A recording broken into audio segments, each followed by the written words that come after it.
Now may I request the next speaker, Dr. G.T. Narasimhachar, to give his paper. Dr. G.T. Narasimhachar is a triple MA, MA in Sanskrit, MA in Kannada and MA in Hindi. He has got 3 MAs and a PhD 1993, and his thesis is a literary study of Sanskrit inscriptions of Karnataka. He has got 30 years of teaching experience and he has presented research papers in many conferences and seminars. He knows many languages and he is propagating Dravida Veda also, because in the entire 1 month he chants the Dravida Veda for Tamil knowing people. That shows how he is a polyglot. He is not restricting himself to 1 or 2 languages. Let all languages come to me. Ano bhadra kratavojant vishvato dabda so aparita sa udbidaha. Rigvedic statement. With these few words, may I now request Dr. G.T. Narasimhachar to present his paper, please. Over to Dr. GTN. Good morning to one and all. In one of the today's Kannada Daily, under the today's engagements, my paper is announced as Priya Puranam. Instead of Periya Puranam, it is printed as Priya Puranam. So it is a welcome mistake. So it is Priya also and Periya also. Yesterday, Shri Madhu Pandit Das spoke that we are standing under the lotus feet of Lord Krishna, because above there is sanctum sanctorum of Lord Krishna. So Krishna is a Lord of dance, Navanita Natya Pandita. So also Lord Shiva is Natya Raja.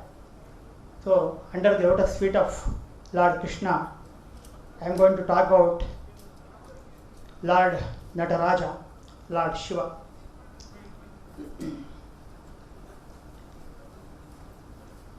The Periya Puranam, sometimes called as Tirutondar Puranam, is a Tamil poetic account depicting the legendary lives, services and sayings of the 63 Nayanmars, the canonical poets of Tamil Shaivism.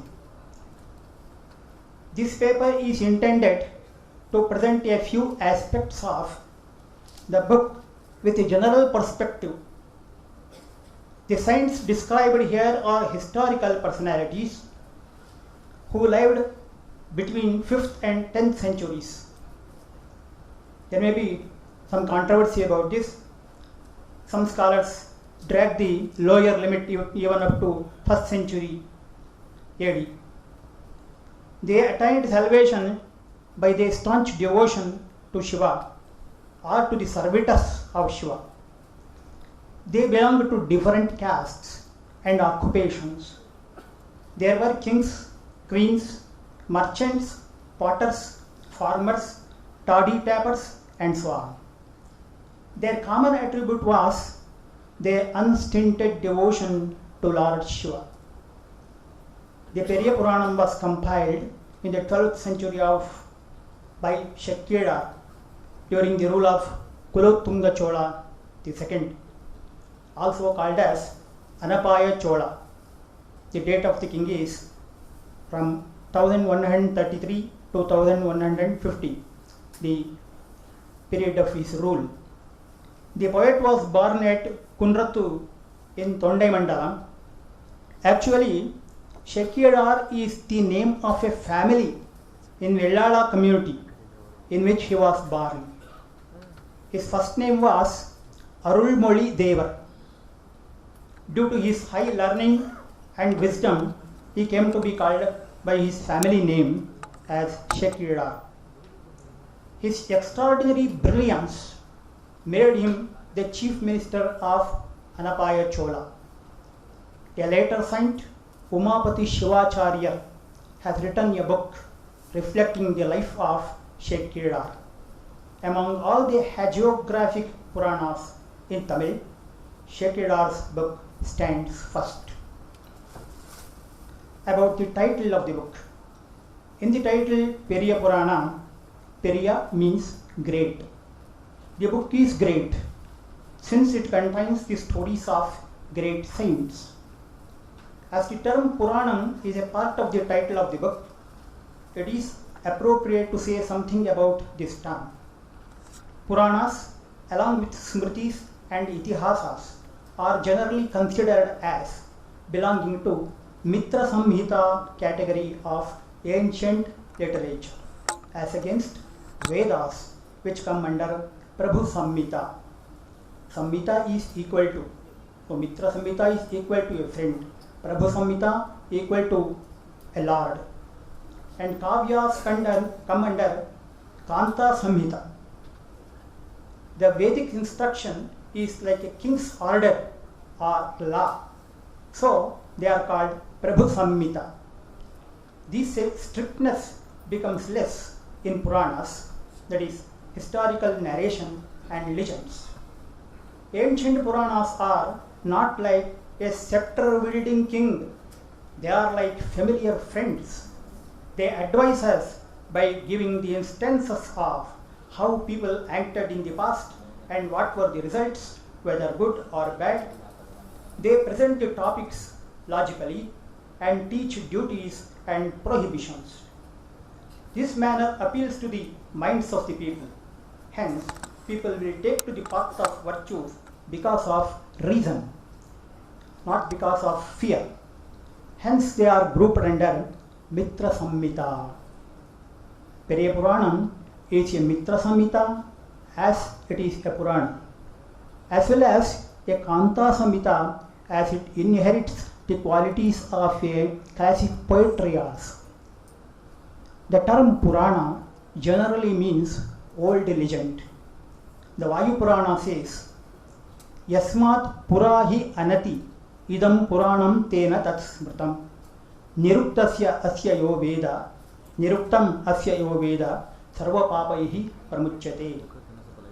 Brahmanda Purana also observes, Yasmat Purahi Abhuta Chayetate Puranam Tena Tat Smritam. Both of these statements almost mean Puranas as old legends.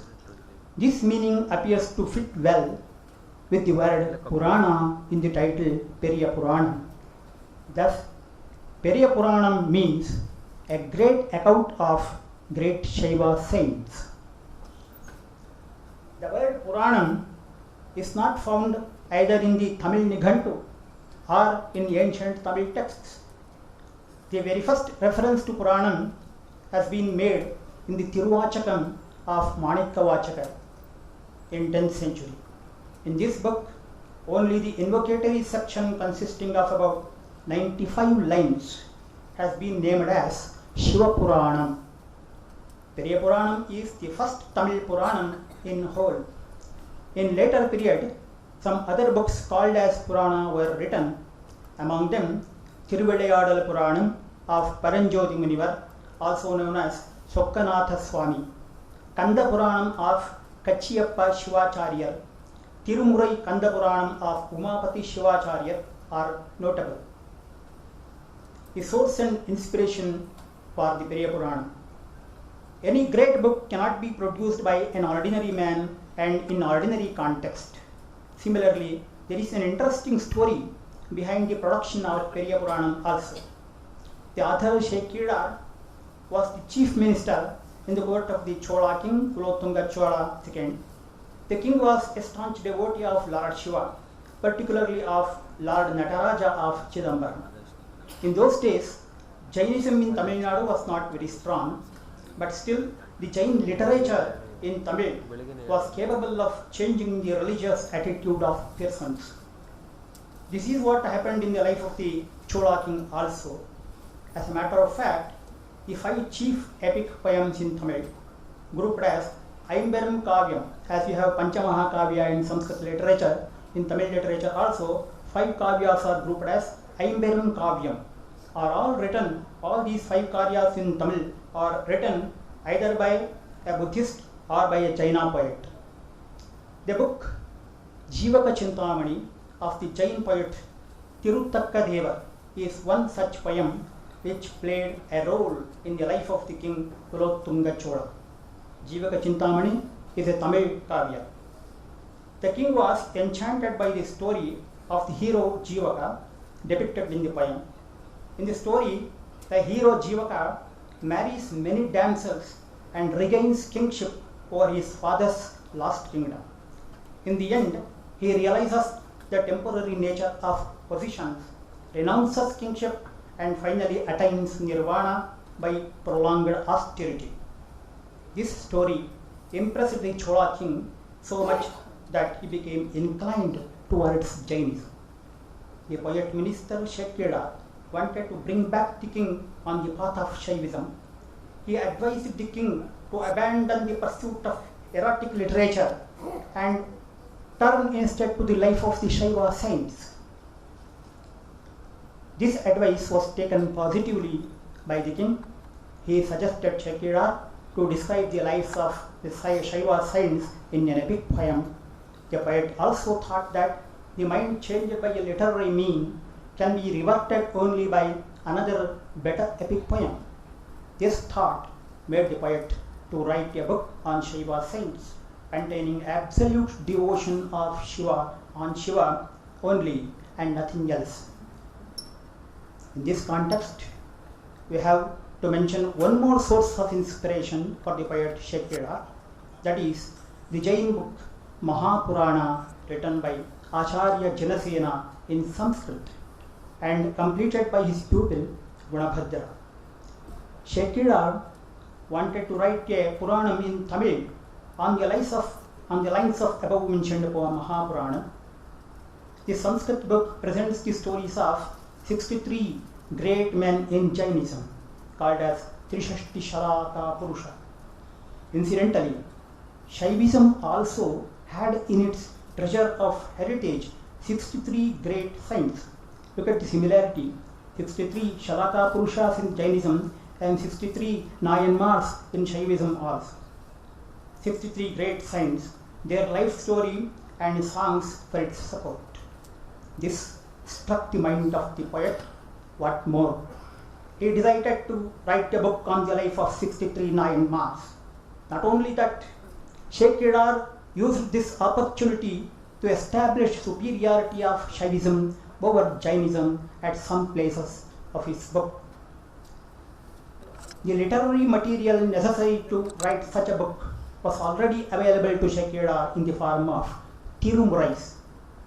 Tirumurai means holy divisions of canonical books.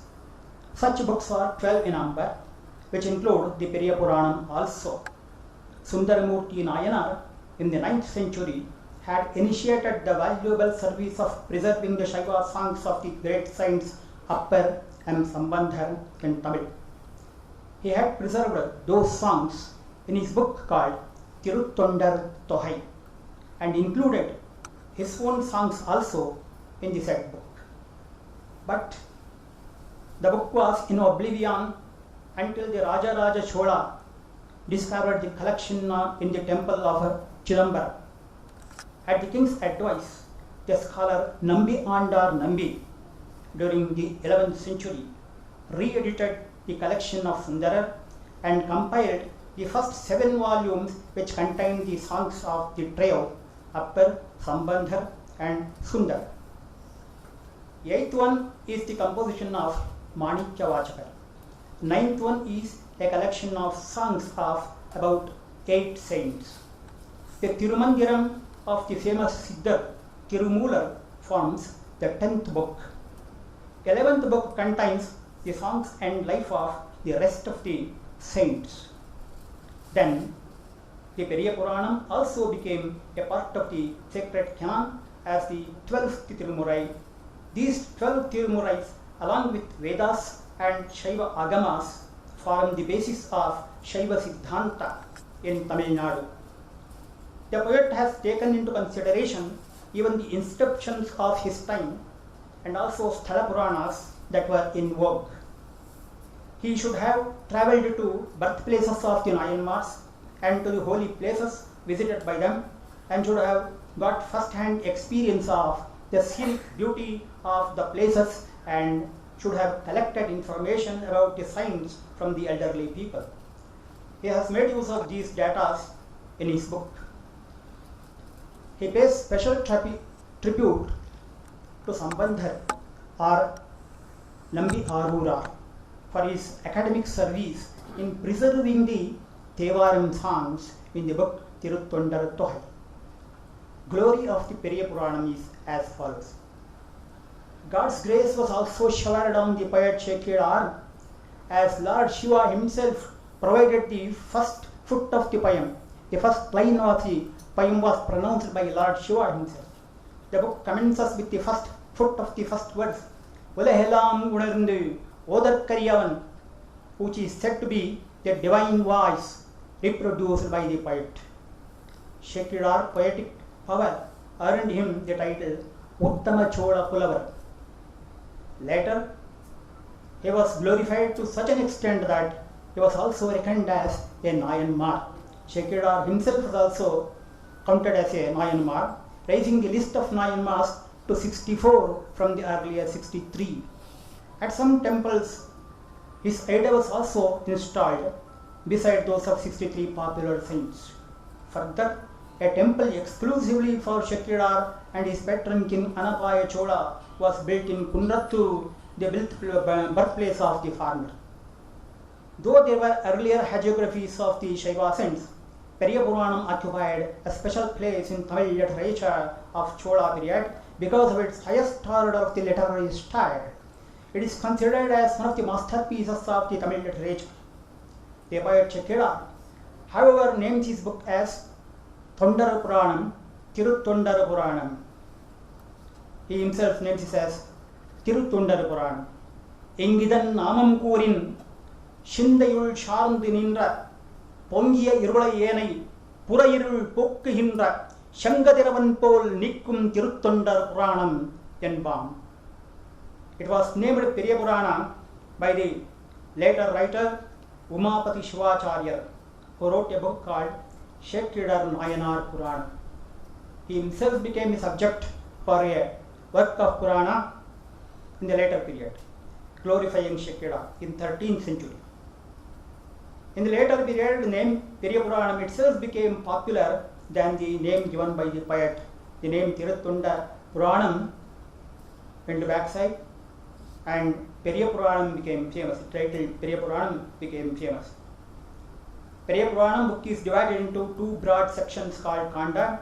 Each Kanda is divided into cantos called Charukam, which is Sarga in Tamil Sanskrita books. So same is pronounced as Charukam in Tamil literature.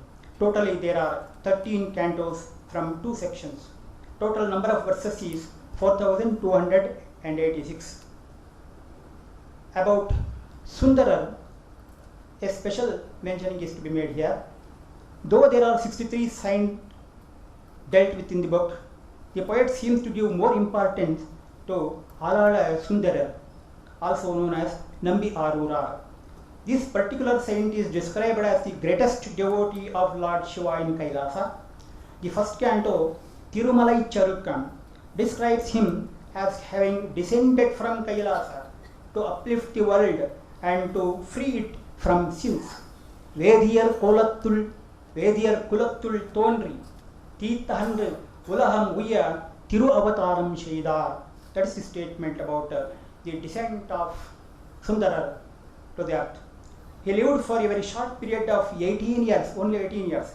The last canto, Vellanai Churukam, last canto of the book Tiruttondar Puranam, that is named as Vellani Charukam. This section describes his ascension to Kailasa after doing his service to the mankind. Besides, his association with other two Nayanmars, namely Iyarkon Kalikamar and Kadalattarivar Nayanar, are brought out in the middle of the work. One is in 6th canto, the other one is in 7th canto. Thus, Sundarar is present in the beginning, in the middle, and in the end of the book. Surprisingly, he has a lesser number of songs sung by him compared to Appa and Sambandha. The birthplace of Sundarar is described in detail than any other saint. About 1/5 of the verses is devoted to sketch the life of Sundarar in detail. He lived on the earth for only 18 years, but a marvelous life indeed. Shekhar gratefully acknowledges both in the beginning and in the end for having the book of Sundarar entitled Tiruttondar Tohai as a source for his book. All these points justify that Nambi Arurar or Sundaramurti Nayanar has been offered a special reverence by the poet. The essence of this book is devotion, bhakti rasa. So pure love or devotion to the God, and also devotion and tolerance towards the servants of the Lord is the chief qualification needed for seeker of salvation. It must be total love. It must be total love. Such love allows anyone to the realm of mukti irrespective of birth in any caste. The saints dealt with in Periya Puranam did their occupations not only as a means of livelihood but also as a means of service to the God and also to the servants of the God. For example, the potter Tirunilakantha Koyavanar. There are two Tirunilakantha's coming in this Nayanmar's list. One is a potter Tirunilakantha, another one is Tirunilakantha Yalpandar, who is a singer, a musician. So Tirunilakantha Koyavanar, the potter, besides making pots and pans, he made alms bowls also to the devotees. Some saints visualized Shiva by rendering services in the temple premises other than worship of the lingam in the temple. Vedic culture is upheld throughout the book. The poet Shekhar upholds the importance of Vedas and Vedic culture through the life sketch of the saints. Hundreds of such references are available throughout the text. In Tirujnana Sambandha's chronicle, the god bestowed upon Shivapada Hridayar a son who would destroy alien religions and re-establish Vedic religion. Veda is extolled in many times in the book. To mention a few, Marai text. Marai is text with hidden meaning. Then Maamarai, great Vedas. Menmai Non-Marai, noble Vedas. And Andanar Arumarai, sacred Vedas of the Brahmins. Tumarai, pure Vedas. Mundai Marai, ancient Vedas. Meimori, truthful text, and so on. Elsewhere, Vedas are described as Yadudada Marai. It is only Shruti, So Yadudada Marai, meaning sacred text not committed to writing. And Yellayellada Marai, endless Vedas. Shiva is called Veda Karanar. Lord Shiva himself is called as Veda Karanar, one who created Vedas and also Vedian, Marayavan and Vedanavan.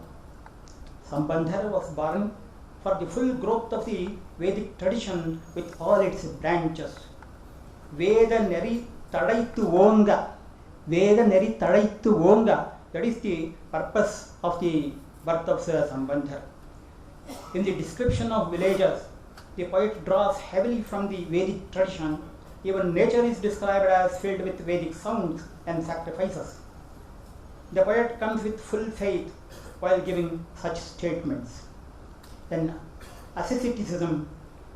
The asceticism described in the Periya Puranam does not take external signs into consideration. It does not need renunciation of the family. One need not renounce the family or homes and occupations. Ascetics depicted here renounced their, what did they renounce? They renounced their evil feelings like anger, passion, pride, desire, attachment to pleasures and delight. They were far away from the evil conducts like theft, hurting others and so on. They practiced non-violence, truthfulness and austerity. They were ascetics in thought, speech and action. Shekhar gives the caricature of these ascetics as follows. Perumayal tammai oppar, Penanal emme petrar, Uramayal ulahe velvar, Unamel unnum yellar, Arumayam nilayal nindrar, அந்தினால் இன்பம் ஆர்வார் இருமயம் கடந்து நின்று இவரினி அடைவாய் என்று. These servants of God are great comparable only to themselves. By sheer service they win over us. They are capable of winning the world with their uniqueness.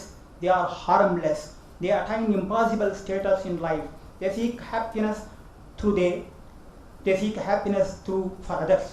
They have got rid of the influence of spiritual ignorance. May you follow them and get their grace. Sanatana Dharma is not restricted to any caste or province or to any language or creed. It is universal. Anyone can follow this Dharma. Shakidar gives an open invitation in the end to all the people of the world to join the association of devotees. Those who belong to other provinces ruled by kings of Chola, Chera and Pandya outside Tamil-speaking regions can also become servants of the God by seeking shelter at the feet of Lord Shiva. The poet includes such people under the category Appalum Adisharndar. There is a separate section itself, Appalum Adisharndar, to announce this poetic appreciation of the book. The poet has proved his poetic ability by showing excellence by descriptions and delineation of rasas. He has made best of opportunities he got to show his poetic talent also. May it be description of a place or mountain or green field or river, the poet presents new idea. River Kaveri is described at several places with great native spirit and love. For example, the subsection Kirunatti Chirap of the first canto, Tirumalai Churukkum, describes the river as follows. The river Kaveri is described in these lines. At many places it is available.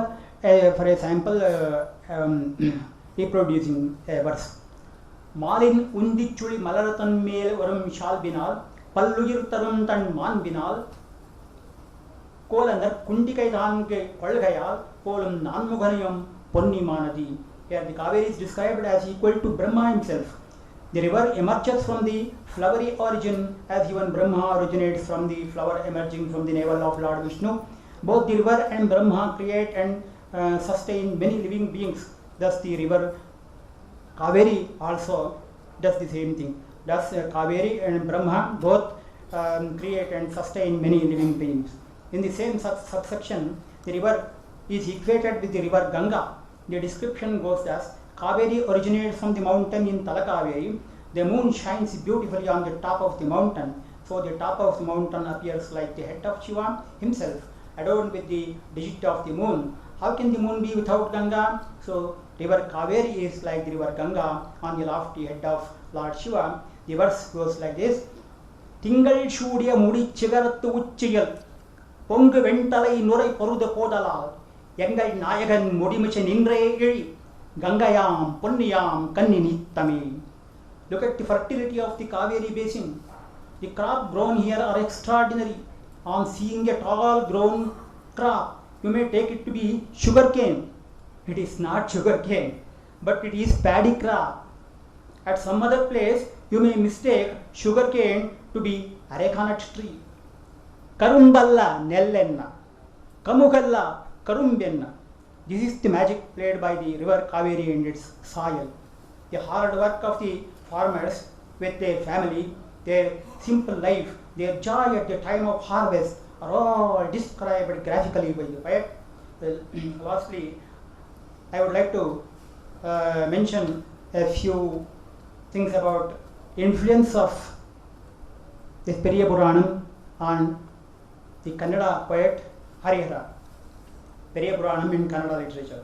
A literary work of a genius generally casts influence on the later literature. In this process, the contents of the original book transgresses all barriers of languages, castes and provinces. The literary merit of the book becomes more important. The glory of the Periya Puranam is such that it has also influenced poets of other languages. Particularly the poet Kannada poet, the popular Kannada poet Harihara is inspired very much by Periya Puranam. The Kannada scholars D.L. Narasimhachar and Mr. Srinivasamurthy, M.R. Srinivasamurthy, are of the opinion that Harihara had a good knowledge of the Periya Puranam of Shikidar. Harihara has written poems on almost all the 9 marks described by Shekira. A comparison of the two texts show striking similarity of thoughts and expressions at many places. I would like to show only a couple of instances here. In the narration of the story of Tirunilakantha, the Periyapuranam presents a situation as follows. இளமையின் மிக்குளார்கள் இருவரும் அறிய நின்றார் அளவில் ஷீர் ஆணை போற்றி ஆண்டுகள் பலவும் செல்ல வளமறி இளமை நீங்கி வடிவொரு மூப்பு வந்து தளர்வொடு சாய்ந்து அன்பு தம்பிரான் கிரத்து சாயாழான். Tirunilakantha and his chaste wife both had sworn on some occasion that they would not touch each other. As years rolled, their youth faded, they became old, their bodies became weak, but their love for Shiva was not weak. The same situation is described by Harihara in the following words. Nambi palakelavu vatsara varjisuttamire ಆಣೆ ಪಕ್ವಕ್ಕೆ ಬಂದಂತೆ ಬಂದುದು ಮುಪ್ಪು ಶಿವಭಕ್ತಿ ಸೋಪಾನದಂತೆ ತೆರೆಗಳು ಮಸಕೆ ಶಿವನಲ್ಲದಾರು ಇಲ್ಲಂಬಂತೆ ತಲೆ ನಡುಗೆ.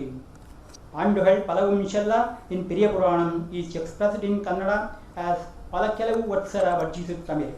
Alavil Aane Potri in Tamil has become Aane Pakvakya Bandante in Kannada. Muppu Bandi is reflected by Bandudu Muppu. I think this single example is sufficient to show how Harihara has borrowed his ideas.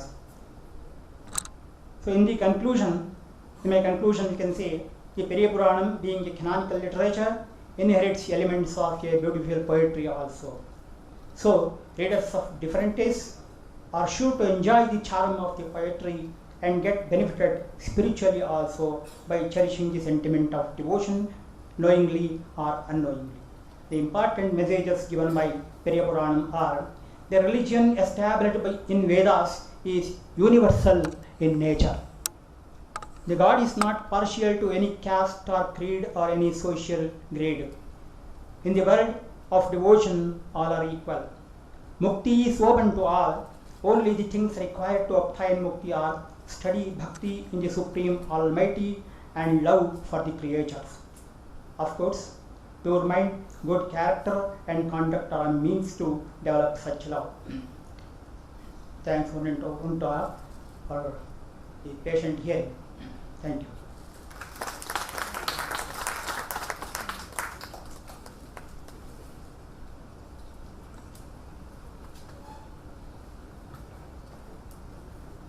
Well, so far we have heard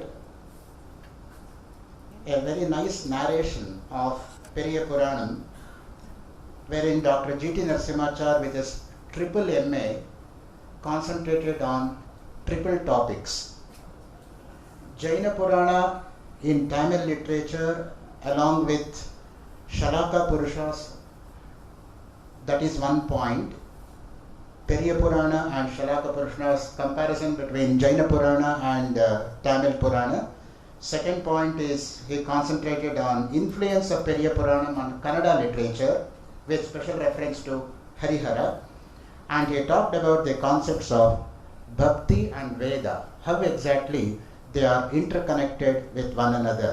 Bhakti hi kinna karotyaho bhagavato bhaktavatamsayate. What not Bhakti can culminate for a devotee from the point of view of Shankara's Shivananda Lahari. How exactly Vedic culture is to be upholded and propounded, he nicely delivered with the example of giving various shades of meaning which Periyapuranam extends for Vedas, like hidden meaning, noble meaning, sweet text, pure text, truthful text, endless text, and so on and so forth. And lecture on Periyapuranam is also endless, and unfortunately it had to be ended. Kalaya Tasmai Namaha. With these few words, may I now request Shri C.N. Ashok Kumar, Deputy Director, Bharatiya Vidya Bhavan, Bengaluru, to kindly honor Dr. G.T. Narasimhachar for his excellent presentation on Periyapuranam.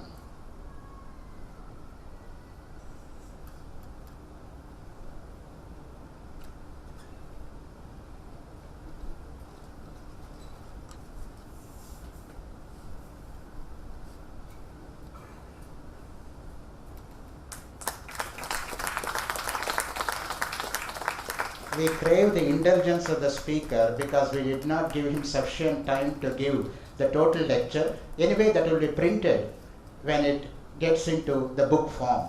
We will assure you that all these articles will be printed in the form of a book wherein you will have the feast of knowledge when it comes out.